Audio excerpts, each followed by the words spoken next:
Hello and welcome to 360 Sports on this beautiful Monday morning. It was indeed actually a mixed feeling for Arsenal over the weekend. A lot of questions being asked about Arsenal. What happened? Where did they get it wrong? How did they get to this stage they are right now? That is the question Arsenal, their fans, the players, Arteta, everybody is asking. They were at the top of the table for 250-something days. At the end of the day, they are trailing by 4 points behind Manchester City, a team that is looking likely to coast home with the league this season. I'm Emmanuel Fashemi. Sincerely speaking, it's just a weekend that is full of a lot of actions in Europe, in Africa. I beg your pardon, Nigeria. Though we're supposed to have our league over the weekend, but all matches has been postponed to 21st for the last game of the season. So we'll have a couple of matches that went down over the weekend in France. Also the under-17 AFCON that is going on right there in Nigeria. A lot of actions everywhere in the world of tennis. I'm not alone. I have Noel Sampson in the studio this morning. Noel Sampson, welcome to the show. The pleasure is mine. All right, let's go straight away. They say charity begins at home. Let's start from the home front, where Lagos State will host the Arm Wrestling National Open Championship for 2023. The Lagos State hosts the 2023 edition of the Nigerian Arm Wrestling Open Championship, which has been scheduled to take place at the Captain's Bar, Ilukbeju, on June 11. The National Open Championship will be used to select Nigerian representative at the 6th African Wrestling Championship that will be held in Accra, Ghana, from June 21st to 24 at the Accra Township Stadium. The Federation President, Samuel Jackson, confirmed that all the top Nigerian arm wrestlers, male and female, have been invited for the June 11 Open Championship in Lagos. Noel Sampson, the arm wrestling, I know a lot of questions will be asked. What is arm wrestling? It's another sport that actually is doing well in Nigeria, but not that too popular among Nigerians because, to tell you the truth, arm wrestling, now the Open Championship will be happening right there in Lagos.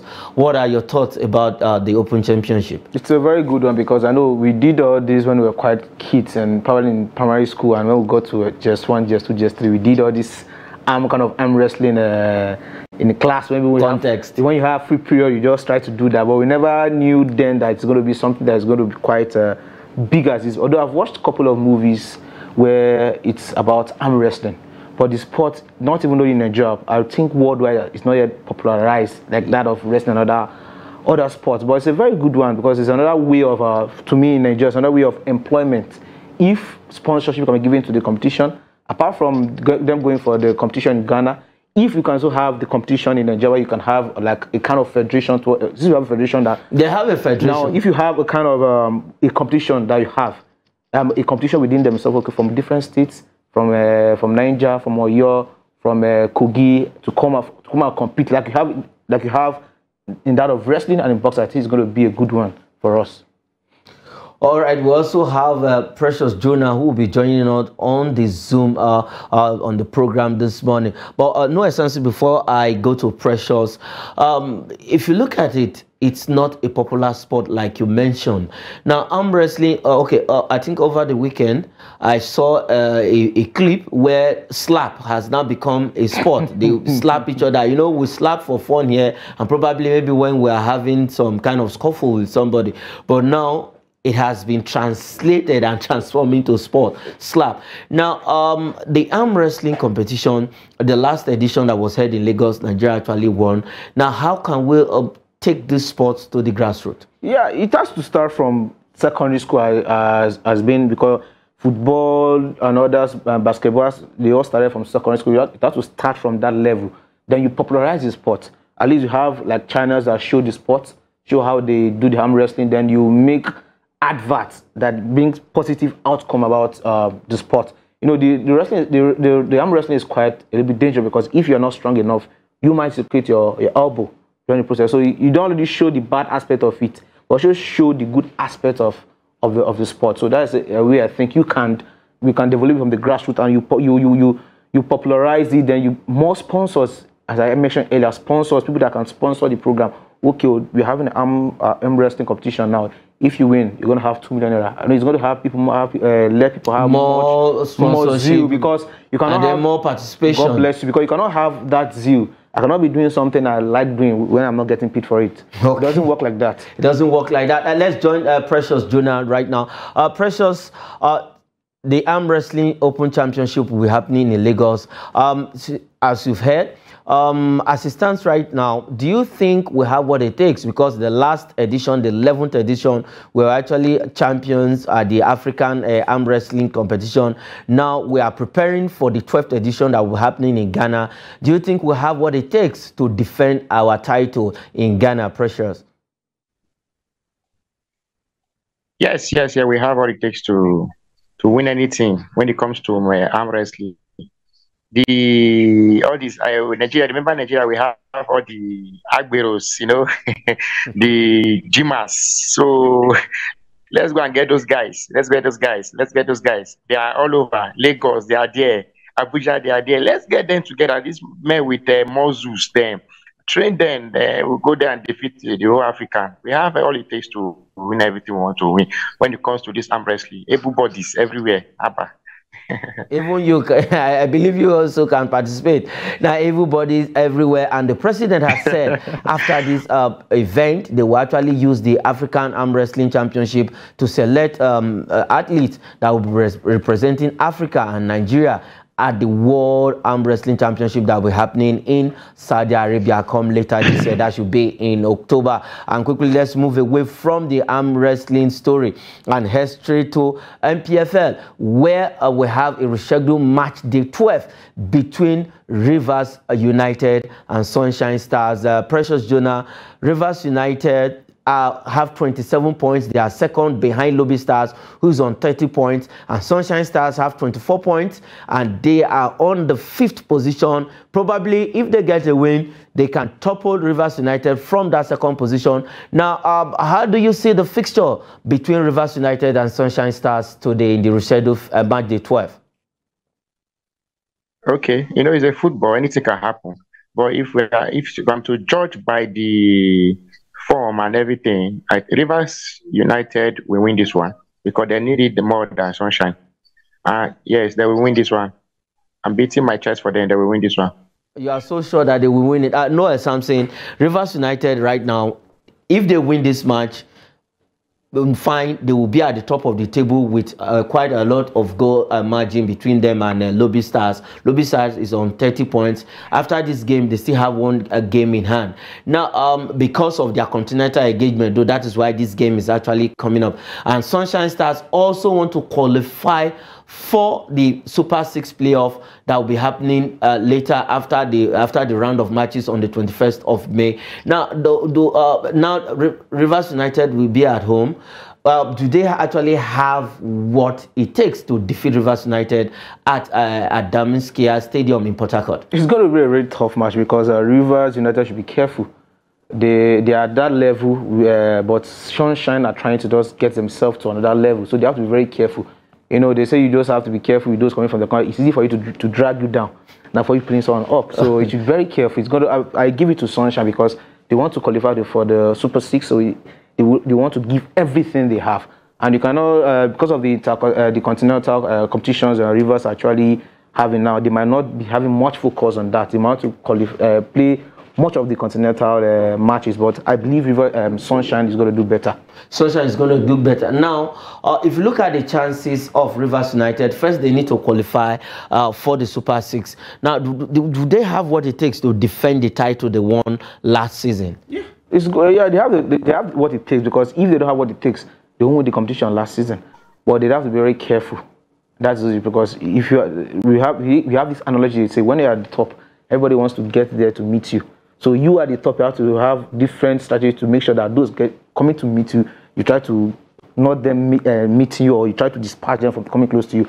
So that is what Rivers have to do now. They have to just put their ass together and make sure they concentrate and do not let last year's glory overshadow or failure exactly what is at front. Okay, Precious Jonah. Now let's fancy the chances of Rivers United eventually if they make it to the Super 6. Now the likes of Bendel Insurance, Lobby Stars, Aqua United, Remo Stars, these are also big and tough teams. Now, will Rivers United have the chance, because the Super 6 is going to be a round-robin game, will Rivers United have the chance against these top teams that I just mentioned in the Super 6 to actually defend the title? Like the visitor there have said it, every defending champion is always a potential winner when it comes to defending the title. They are always what we always see them as what potential winners. Because if they can win it, they can still win it again. But this is another season. The one they won last season is last season. This season is the season we have new team coming in, bigger team. We see like you mentioned, Beden Insurance, who is doing very well. I think they have a slim chance of winning it, but I don't think they can win it. You don't think they can win it? Okay, no essence for today's game. Quickly, your prediction between Rivers United and Sunshine Stars, the scoreline. 2-1. 2-1 in favor of who? Sunshine Stars. In favor of Sunshine Stars. Okay, Precious Jonah, what's your own prediction? 2-0, Rivers United. Rivers United 2-1, 2-0, and if they don't actually win that match by 2 goals or 2-1, then the fans will hold you responsible. Don't forget, they are no longer minnows in football. Sunshine Stars also want to play the Super 6, so they will be going there well prepared, according to Kennedy Boboye, who is actually battle ready for that encounter. Let's move away from the MPFL and go to the third tier of the Nigerian League, where the management of NLO has actually come out with a hammer.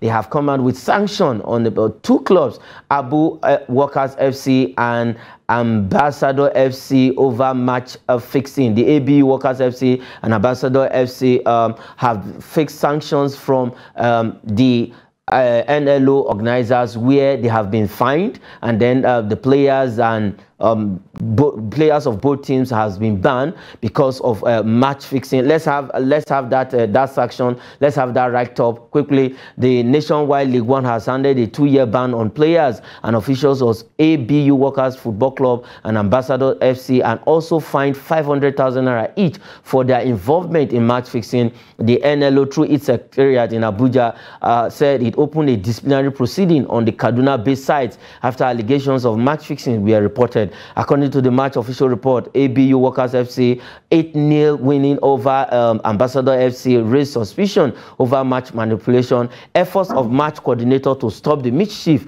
were rebuffed by supporters and officials of both teams. I think both teams are actually, match fixing is actually a very bad thing when it comes to football. Even FIFA, UEFA, or CAF actually frown at match fixing, while we're still having that in NLO. These 2 teams have been fined. It's the fine and sanction, as in the fine and then the punishment, 2 years ban for the players and officials. Is it enough for these 2 teams? No, the 2-year ban they give to these 2 teams, they are not to participate in the competition for 2 years, right? But the players officials, okay, they have been banned for 2 good years. Now, the players might decide to move from that club to another club. You don't know if you get my point. They might try to do case. They can't move. As far as the ban is being placed on them, they can't apply that trade in any of the NLO club or even the MPFL club in Nigeria. It's a very good. It will serve as a lesson to them and all the other teams trying to think about having match fix, because it's so disheartening when you see such situation happen. 8-0. When you are not playing basketball, you are not playing handball. But we've seen teams be okay. At some point, Manchester United at a point actually defeated Arsenal 8-2 in the that is in England. I also have some matches here. Even the Golden Eagles, before they went for the under-17 Cup, they defeated an academy side here 10. They scored. That is just like a normal train. You're talking about a professional. Okay, one of Arsenal game against Manchester United. To an extent, Arsenal scored 2 goals, but this guy didn't even score any goal at all. And from the officials, from the sanction report they give, they suspected some mischief among them. So you can see the Arsenal man. You can see it was clearly Arsenal was not. They were not actually informed that day for that match. Man was above there. It was not as if there was any form of there's something because this player probably maybe from the age of these guys, someone scored an whole goal, or someone saw his own he had and started to play the ball to his own net. Okay. So those are the things they saw. Precious, if you look at it critically, the NLO haven't started the season very well with the organizers having brought in so many things to actually make the league viable this time around. Now we are having this issue of match fixing between ABU, Workers FC and Ambassador FC. Now, how can we actually stamp out it is not only in Nigeria that we have issues of match fixing. We have in other countries of the world, in Europe and wherever. But I think to an extent, we shouldn't be towing this line. And for an NLO, that is where we actually produce teams that come to the NNL before the MPFL. Now, how can we actually minimize and bring this to the barest minimum?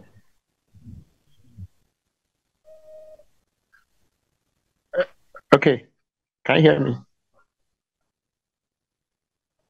I can hear you. It's a very good start by NLO. What they did is it's okay.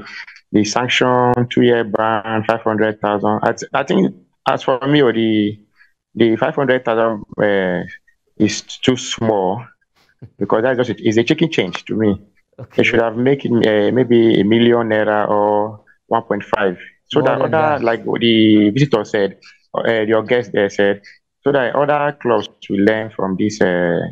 Yes, they will learn from this kind of. So if they have intention to do something like this, they will not do it again. So I think it's okay. The sanction is okay.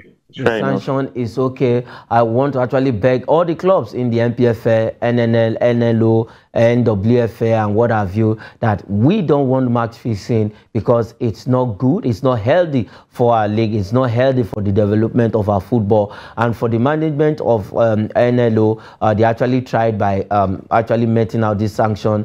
And like Noah Samson and Precious said, I think the fine should be increased. They should add maybe 2 million naira or what have you, so that it will serve as a deterrent to other clubs who want to engage themselves in match fixing. And let's move away from that story and head straight to England, where the title hopes of Arsenal Arsenal right about now, after that beating after that 3-0 defeat in the hands of Brighton, the title hopes of Arsenal has been dashed. Noah Samson, this is a team that occupied that topped the table for 250 something days, and at this point in time, towards the ending of the season, where they are supposed to hold steam, hold themselves together, they are falling like a pack of cards. They lost to Brighton 3-0, and right now the point has been opened between them and Manchester City. Now, what could have been the problem of Arsenal?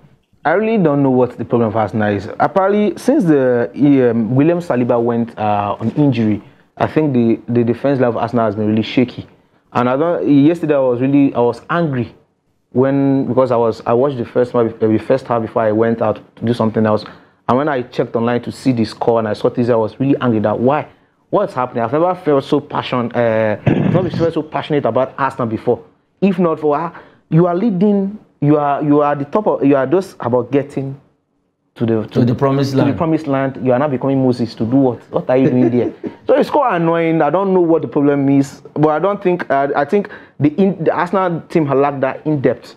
You know, if a player goes on injury, is going to be a serious player. Look at when Gabriel Jesus went on injury. You can see they had a bit of difficulty in scoring before Trossard came and had some had some flavor to the game. And this is the problem now. Because of the injury of William Saliba, you can see the defense is not as solid as before. Now, then we will now see that probably they started the season. You can see probably Gabriel is not even as fantastic as we think he is.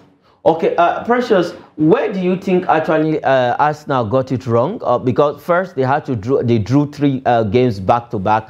Now everybody was thinking Arsenal will be able at least to win the title this time around. Where did they actually get it wrong? What went wrong with Arteta and all his boys?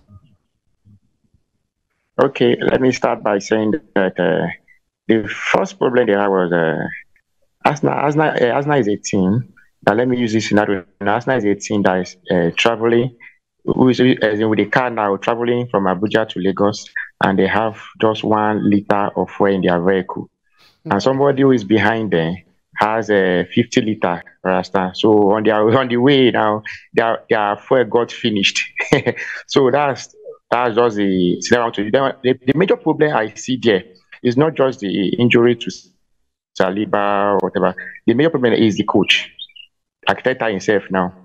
I think Arteta still lacks something that those top coaches have. He has not gotten there yet. He has this problem of management, of as in that player now, how to manage his players.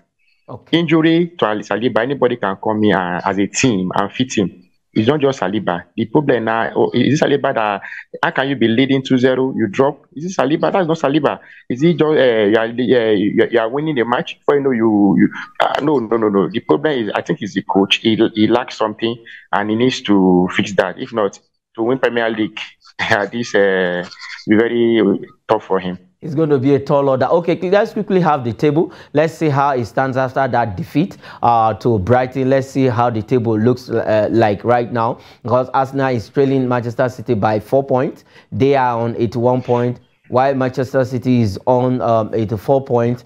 And if you look at it, sincerely speaking, Arsenal was looking like a title holder. They wanted a title holder, but with the way it stands, with just how many matches to go, and with Manchester City having a game in hand, where we can do you still see Arsenal winning this league quickly? It's going to be difficult because you don't expect Chelsea to defeat Manchester City on Sunday. What I'm seeing from that match is going to be, at most, if Chelsea tried, they play everything they could, is a draw. It's going to be difficult. So you can't expect Arsenal to be lying that, okay, my London brothers will defeat. How come? Okay, let's look at the table right about now. It's on the screen. 85 to 81 points. First and second, Man City, Arsenal. Then Newcastle still sitting well on the third position with 66 points. At the same point with Manchester United on fourth position. Liverpool coming closely with 62 points. About 4 points adrift, and then we have Brighton, who actually beat Arsenal with 58 points. Tottenham on the 7th position, 57. Aston Villa having the same point with Tottenham, and Brentford, Fulham in that order, 53 and 51. Let's have the second half of the table.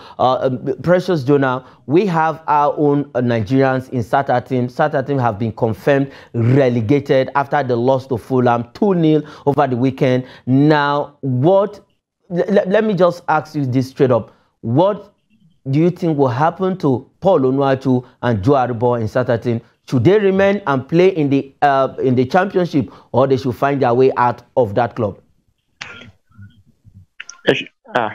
I will ask them with immediate alacrity that should find their way out. Okay, they should find their way out of Saturday, because if you look at it, Saturday will be playing in the championship come next season, the West, and after the loss 2-0 to Fulham, it was actually a painful one. And for Taiwo Awoniyi, he was able to get that goal for Nottingham Forest, and that has also boosted their chances of survivor. And Leicester City, Everton, it's just painful that we have Nigerians in all of these teams. We hope that one of them will remain in the league, maybe two, or at least one of them remain in the league. Whatever happens, let's see at the end of the day. Let's move away from that story and head straight to Spain, where Barcelona has actually won their 27th La Liga title in a very fashionable style after they beat their rival Espanyol. It's a derby game, 4-2 it ended on the night. Barcelona winning the 27th La Liga title into their kitty. Xavi first season with just a big trophy. That's what I have to say. It's not Hala Madrid right now. No. It's Barcelona. It's a good one for Barcelona, and they have been struggling for years now, and it's a good one. Them coming back full force. They're winning the title. Good one for former Chelsea players, Christensen and Marcos Alonso. Good one for Koundé and every other of the players, and the coach in particular, Xavi. It's a good one for him. Okay, quickly before we go, Pochettino to sign a 3-year deal as Chelsea manager. Precious Jonah, quickly, should Pochettino, as in right now, he's set to sign that deal, 3-year deal for Chelsea. Is it a good one for Chelsea? I don't think it's a good one, though. It's a bad one to me, because he's a man who has coached Tottenham for years, being in the Champions League final, nothing to show. He went to a bigger club, PSG, because he could not manage the players, and now Chelsea is not bringing him. If you want to win trophies, you bring a man with ambition, a man that has this title mentality. I don't think this coach has this title mentality. Okay. So let's see what he can do. But to me, It's a bad choice. It's a bad choice. I hope Chelsea fans out there will not hold you responsible. And some of them might also share your thought. That is how far we can go on the show this morning. Noah Samsi, thank you for coming on the show. The pleasure is mine. And Precious Jonah, thank you for also coming on the show, for having you with us. It's my pleasure. It's my pleasure. All right. I'm Emmanuel Fashemi.